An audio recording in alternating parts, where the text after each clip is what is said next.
Hi hello, നമ്മുടെ ചാനലിലേക്ക് എല്ലാവർക്കും സ്വാഗതം.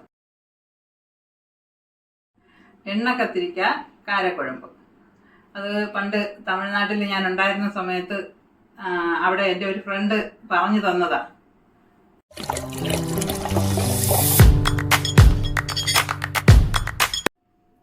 അതെങ്ങനെയാന്ന് നമുക്ക് നോക്കാം. നമുക്ക് ഒരു പാത്രം അടുപ്പത്ത് വെച്ചിട്ട് കുറച്ച് വെളിച്ചെണ്ണ ഒഴിച്ച് കത്തിരിക്ക ഒന്ന് ഫ്രൈ ചെയ്യാൻ വേണ്ടിയിട്ട് ഇടാം. നമ്മൾ വെളിച്ചെണ്ണയാണ് ഉപയോഗിക്കുന്നത്. ഇതിന് കാരം കൂടുതലായതുകൊണ്ട്, അതായത് എരിവ് ഇച്ചിരി ഒന്ന് കൂടി നിൽക്കണം. അതാണ് ഈ കറിയുടെ ഒരു പ്രത്യേകത. അപ്പം അതുകൊണ്ട് തമിഴ്നാട്ടിലുള്ളവരാണെങ്കിൽ എങ്ങനെയെന്ന് വെച്ചാൽ നല്ലെണ്ണയാണ് ഒഴിക്കുന്നത്. നല്ലെണ്ണ എന്ന് വെച്ചാൽ എന്ത് മണമാണെന്നോ, ചക്കിലാട്ടിയ നല്ലെണ്ണയാണ് കേട്ടോ അവർ യൂസ് ചെയ്യുന്നത്. നല്ലെണ്ണ ഉപയോഗിച്ചാലേ എരിവിനെ ബാലൻസ് ചെയ്യും. അതാ നല്ലെണ്ണ എടുക്കുന്നത്. അല്ലെങ്കിലും കറിയൊക്കെ നല്ല ടേസ്റ്റുമാണ്. നമ്മുടെ ഈ കത്തിരിക്ക 4ആയിട്ട് കീറി അങ്ങ് പച്ചവെള്ളത്തിലിട്ട് കഴിഞ്ഞാൽ അത് അകം കറക്കാതിരിക്കും കേട്ടോ. എന്നിട്ട് അതിനെ എടുത്ത് നല്ലപോലെ അങ്ങ് ഫ്രൈ ആകാതെ കുറച്ചൊന്ന് ഫ്രൈ ആക്കിയിട്ട് കോരി മാറ്റി വയ്ക്കാം.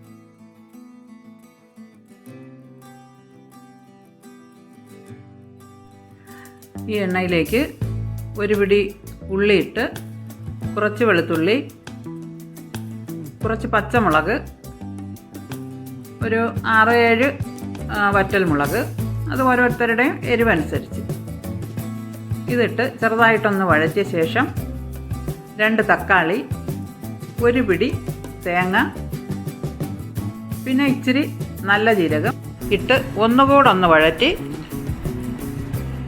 അരച്ച് എടുക്കണം. നല്ല പോലെ പേസ്റ്റ് ആക്കണം.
നല്ലപോലെ അരച്ച് പേസ്റ്റാക്കി മാറ്റി വെച്ചിട്ട് അതേ ചട്ടിയിൽ തന്നെ കുറച്ച് എണ്ണ കൂടെ ഒഴിച്ച് അതിൽ കടുകിട്ട് പൊട്ടിയ ശേഷം ഉലുവയിട്ട്, ഇച്ചിരി വെളുത്തുള്ളി ഇട്ട്, പിന്നെ പെരുംജീരകം ഇട്ട്, ഒരു ചെറിയ സവാളയുടെ പകുതി അരിഞ്ഞതും അതിലിട്ട് കറിവേപ്പിലയും ഇട്ട് വഴറ്റണം.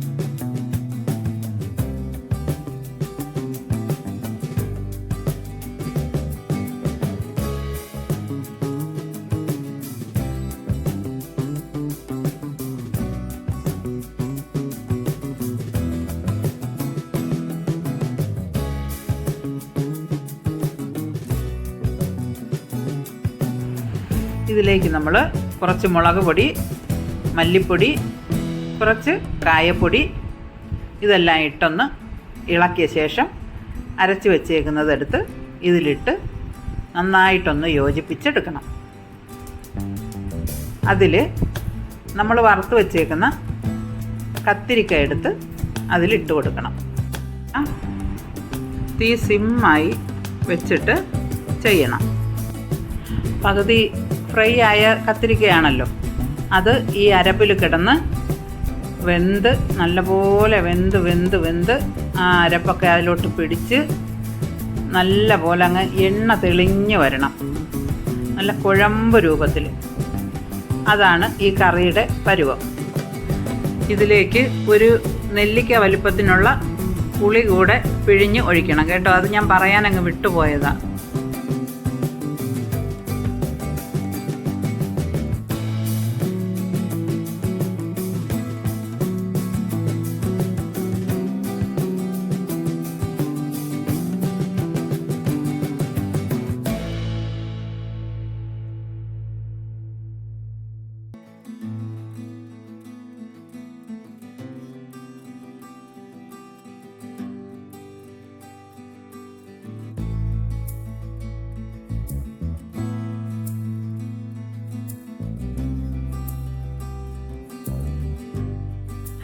ലാസ്റ്റിൽ ഉപ്പും നോക്കിയതിന് ശേഷം 1 സ്പൂൺ ശർക്കര അതിലേക്ക് ചേർക്കണേ. അതിൻ്റെ ആ എരിവും ഇതെല്ലാം ഒന്ന് ബാലൻസ് ചെയ്യാനാണ്. നല്ല ടേസ്റ്റുമാണ്.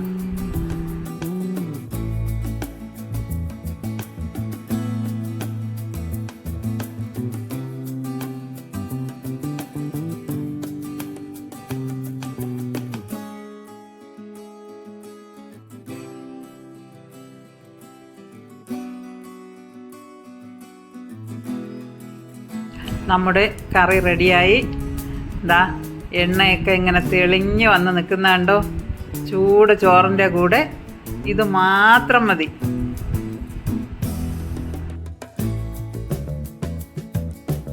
ബൈ.